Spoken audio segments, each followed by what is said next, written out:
We are headed to Hawaii.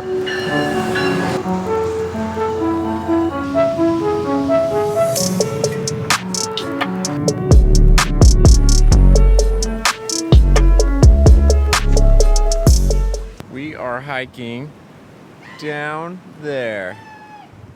This morning, I got off the phone with two of the co-founders of this startup. So basically, they're looking to bring on a CTO for the project. I get stuff like this all the time on LinkedIn. People will message and say they're looking for a technical co-founder. And so I want to share a list of what things I look for as a coder, because anyone who programs, you're gonna have people ask this all the time. Like, they have an app idea, they need someone to build it for them. How do you know, is this a good idea that I should spend time on, or is this something I should pass up? Speaking of tech companies, Josh and I are super excited to tell you about an app called Goodwall. They're actually the sponsor for today's video. Students and young professionals use it to connect with others. They host a lot of challenges and events. You can find scholarships and job opportunities. Here's my personal profile. It has all my skills, my achievements, and then there's also the Discover tab. They have weekly challenges where you can win prizes. This next part I'm super excited about. For the upcoming Computer Science Education Week, they are hosting a hashtag Coding Story Challenge. For the hashtag Coding Story Challenge, they're inviting everyone to share a short video of how they first became interested in programming. So here's my example that I put together. Back in high school, I started out by playing video games like League of Legends here, and I actually wanted to figure out how to make games myself. And you can see the rest of it by downloading the app and going to the hashtag Coding Story. They're gonna pick the top 3 entries and have the community vote, and the winner will get a $1,000 prize.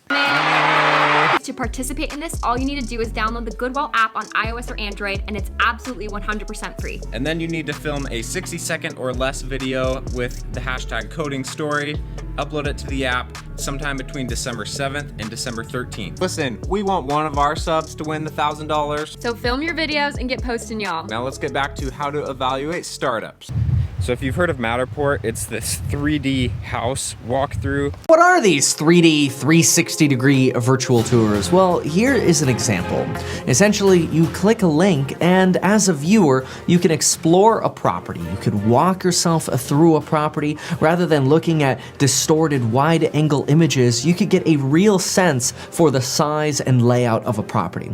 And so the startup is basically affiliate link overlays on top of the 3D walkthrough. So you could go through and see products, and like if it's a Target rug on the floor, you can click on that rug in the walkthrough and it'll take you to the product listing page on Target.com. And by the way, I've heard a lot of ideas. The funny part for me was when I started hearing the same idea over and over. One idea I've been pitched like maybe 4 or 5 times by totally separate people is to have an app that you just like scan your pantry, and then it will keep a list for you and tell you at the grocery store what things you need to buy and what ingredients you're low on and what recipes you could make with everything in your pantry. Like, cool idea, but I've heard it, seriously, it's been pitched like 4 or 5 times. But that brings me to my first point. Like, if you have competitors, that's not necessarily a bad thing. Katie and I, when we were both in school, like,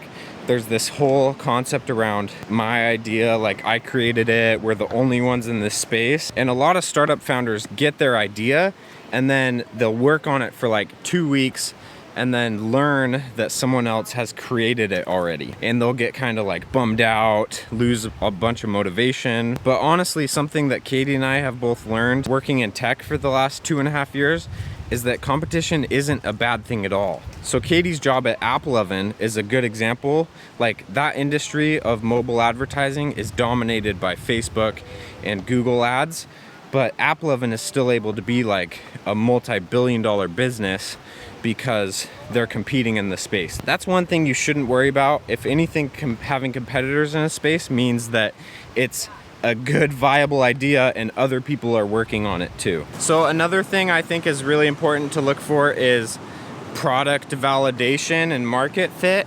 And Katie was an entrepreneurship major. If you're familiar with our channel, you know this. So I'm gonna defer to her on this one. Yeah, I think validation is probably one of the biggest things to look for in companies you could potentially join or push for in companies that you're starting.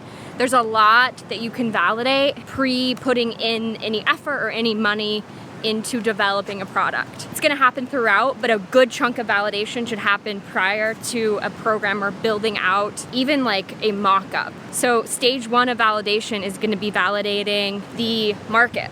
Are you gonna be interacting with businesses? Are you gonna be interacting with consumers? And then validating just their pain points and experiences within kind of the product realm that you're looking at.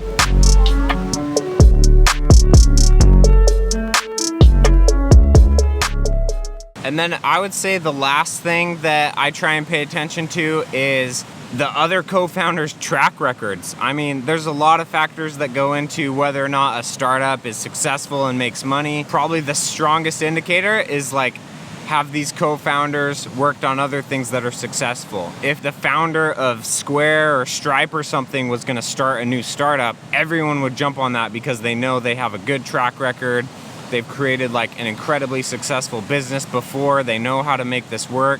But I think the flip side's true too. Like, if you're gonna attract those kind of co-founders, then you have to be the kind of software engineer that has built products before that are like successful and people actually use. That's honestly it. There's not much more to it than that. I think some warning signs that I'll look for is like if the co-founders are just so laser focused on something like building the product before any validation happens. So the last thing I'll say is honestly, like if those things mostly check out, it sounds like a fun project you'd be interested in, then I think you just need to dive in and like crank out a prototype real quick and test it out and see if the product's gonna work. I think a lot of times we can get caught up looking for the perfect idea, but it's gonna be a lot better if you spend like 2 months working on a project and then you move to a new one, move to a new one. After a year, you would have built 6 entire products. And that's like a really good way personally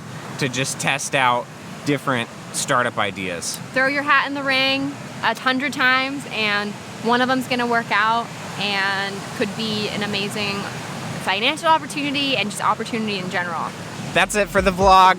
We'll see if Open House likes me, if they want me to work on their project or not. If I do, I'll probably do it on the Twitch stream, which will be really fun. We're in Hawaii for another week and a half. Gonna go enjoy some time at the beach. See you guys later.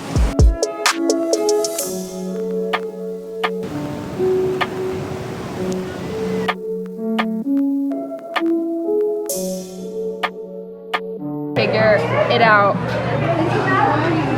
Call. Wait, call ASAP.